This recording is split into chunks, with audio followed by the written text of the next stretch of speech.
Assalamualaikum warahmatullahi wabarakatuh. Bismillah walhamdulillah wassalatu wassalamu ala rasulillah amma ba'du. Alhamdulillah hari Ahad yang pagi cerah dengan anak-anak kelas 7 ini. Kelas 7 akhwat ya. 7 akhwat C sama D. Apa D sama E? C sama D ya. Bagaimana kabarnya pagi hari ini? Alhamdulillah luar biasa, tetap semangat.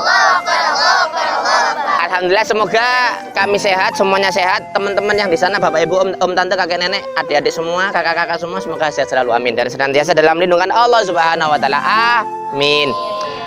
Ngomongin akhlak itu, baginda Rasul sallallahu alaihi wasallam itu ngendiko dawuh bersabda, innama bu'itsu liutammima makarimal akhlak.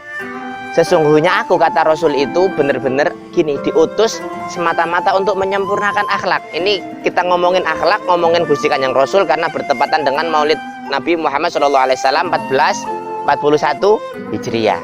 Ya, itu jadi benar-benar Rasul itu untuk menyempurnakan akhlak, dari akhlak yang bejat, yang buruk, yang amoral, yang jelek, yang hancur lebur, akhlak-akhlak yang rusak menjadi akhlak yang baik. Ya begitu. Kemudian kalau kita ngomongin akhlak ya, ngomongin akhlak itu ada dua. Satu, akhlak apa tuh? Akhlak mahmudah ya, akhlak yang baik. Dua, akhlak yang mazmumah, akhlak yang jelek. Lah kita diperintahkan untuk berakhlak yang mahmudah, berakhlak yang baik. Akhlak yang baik itu dicontohkan oleh Rasul, oleh para sahabat, oleh generasi-generasi salaf sampai sekarang ya, oleh orang-orang yang solih, sampai orang-orang mukmin yang beneran gitu. Akhlak yang baik itu adalah akhlak yang bersumber kepada ajaran Rasul Muhammad SAW. Kesana lagi, akunya lagi grogi kayak itu. Jadi akhlak itu bersumber dari Rasul dan akhlak itu diperintahkan oleh Allah. Akhlak itu bagian dari perintah dan larangan Allah. Allah bukan semata-mata akhlak itu, bukan semata-mata akhlak itu sendiri berdiri sendiri, enggak, tapi akhlak bagian dari ajaran Islam. Singkatnya begini. Kenapa kok kau jujur? Oh, karena agar mujur. Kenapa kok ulanganmu itu jujur, tidak nyontek begitu? Agar tidak dimarahi oleh guru. Kalau gurunya ketahuan, kalau sayanya nyontek, maka saya akan dimarahi. Bukan itu. Jujur itu karena perintahnya Gusti Allah. Seorang pedagang yang jujur, kenapa sih kok pedagang itu jujur? Agar laris dagangannya. Selamat datang di titik-titik-titik, ramah, kemudian murah senyum gitu. Selamat datang, selamat berbelanja kembali di titik-titik-titik. Ah gitu. Itu bukan semata-mata kita senyum itu untuk dapatkan apa? Untuk agar pelanggannya itu datang ke kita, bukan. Tapi kita senyum, kita ramah pada orang, kita jujur, kita tanggung jawab. Itu semata-mata karena diperintahkan oleh Allah Subhanahu wa ta'ala. Kemudian akhlak itu sendiri munculnya dari mana sih? Akhlak itu adalah min samrotil ibadah. Akhlak itu berasal dari, atau buahnya itu, buah akhlak itu berasal dari pohon ibadah. Semakin rajin ibadahnya, insya Allah akhlaknya semakin baik, semakin bagus ya. Semakin nggak rajin ya semakin nggak bagus. A'udzubillahi minasyaitonirrajim. Bismillahirrahmanirrahim. Inna sholata tanha 'anil fahsya'i wal munkar. Itu di surah apa tadi? Surah Al-Ankabut ayat 45. Sesungguhnya sholat itu pakai inna ya, pakai taukid, bener-bener sholat itu adalah tanha, akan mencegah si sholat itu terhadap orang-orang yang muqimunas sholat, orang-orang yang melaksanakan, yang mendirikan sholat.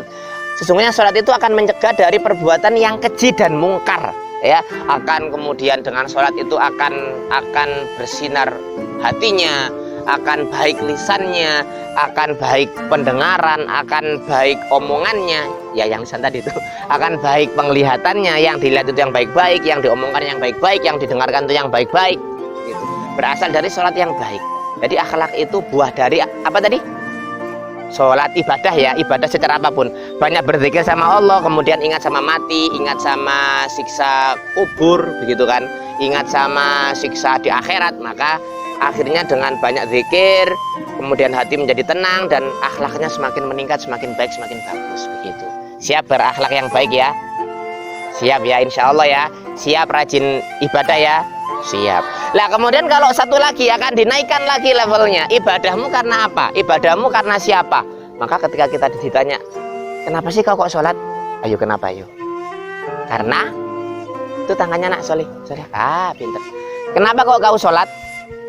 Karena diperintahkan sama Gusti Allah, bukan ceplas.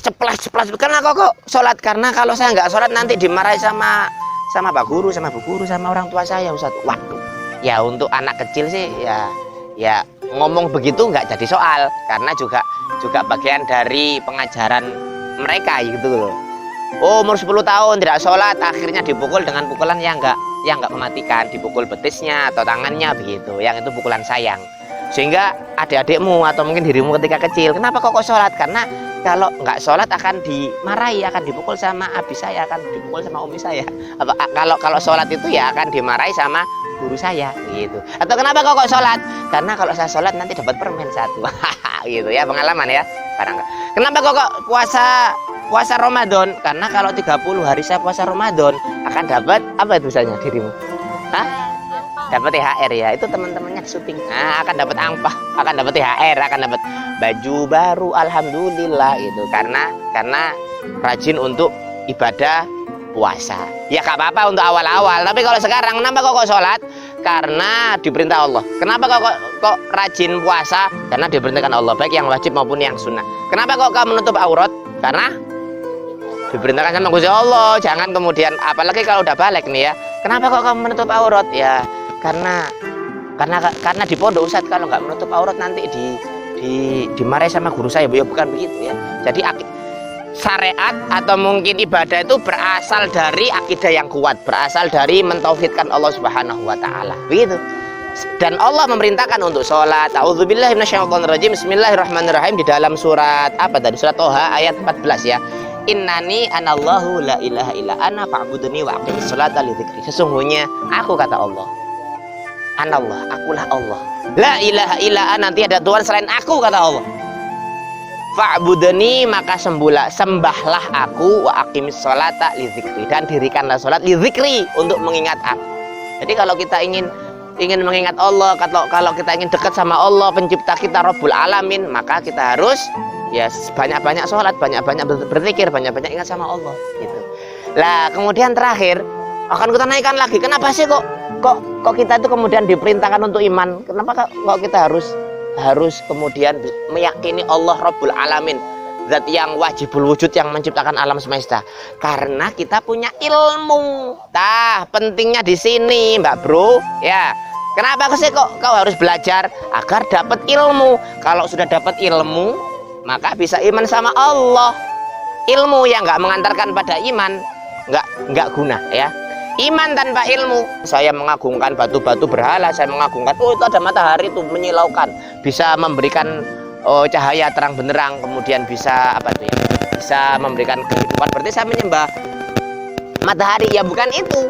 Tanpa ilmu maka orang akan tersesat, tanpa ilmu maka ibadah akan tidak diterima ya. Mardudun la tuqbal al ibadah, akan tertolak itu ibadah. Saya itu lagi semangat Ustaz, lagi senang sekali untuk sholat, dan ini saya kalau olahraga aja angkat besi itu bisa sampai 100 kali angkatan, push up-nya bisa sampai 1000 kali, wih keren. Maka saya kalau sholat subuh 2 kali kurang Ustaz, gak gaul Ustaz, maka saya sholat subuhnya 4 kali minimal, atau saya sholat subuhnya 10 kali. Wong saya kuat sekali ibadah, saya kuat sekali olahraga. Salah tambahan ya. Syariat itu bukan perkara kuat nggak kuat, tapi ini diperintahkannya berapa rakaat kalau sholat gitu. Jadi adanya ilmu itu maka akan bisa kita iman dengan kuat. Kenapa kok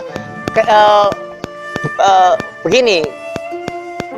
Adanya alam ini, sesuatu yang al-maujud, sesuatu yang ada ini pasti nggak ada lain kecuali ada penciptanya.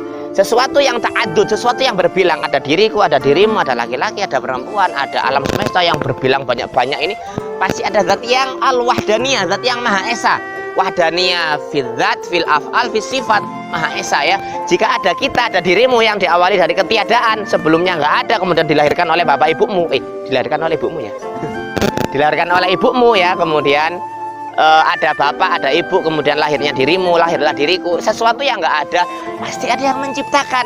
Loh, bapak ibuku dong Ustaz yang menciptakan? Ya enggak, bapak ibumu itu dari bapak ibunya lagi, dari terus mbah nenek moyangnya sampai menuju ke Nabi Adam alaihissalatu wassalam.